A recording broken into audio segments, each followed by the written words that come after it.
Family to call 911 about those alien sightings. An attorney who represents that family says trespassers are bombarding his clients. 8 News Now investigator David Charnes with his warning. David.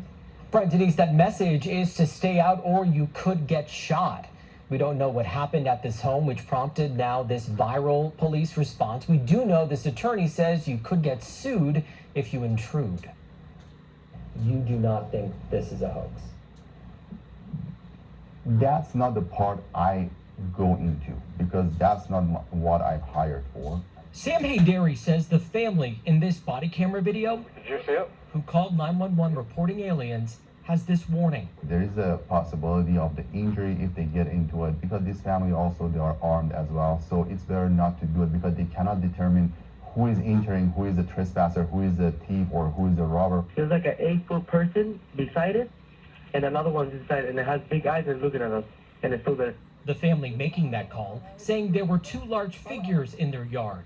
I don't believe in it, but what I saw right now, I do believe in it. I got scared. Like you guys don't. I mean, you guys seem legit scared, so I don't blame you. They actually saw, quote, non-human beings. Since the story went viral, Haydari says looky-loos are going on private property, investigating for themselves.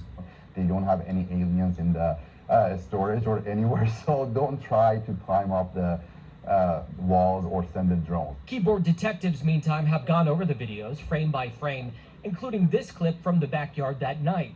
Sources telling the 8 News Now investigators police do not believe this is a hoax, but aliens? And you believe them? Yeah, I believe them because they are sincere. They were scared based on what they said. If they have seen that situation, that you saw the video, they were reaching for the gun and also trying to see something. I don't know what happened, but apparently they saw something that was out of ordinary.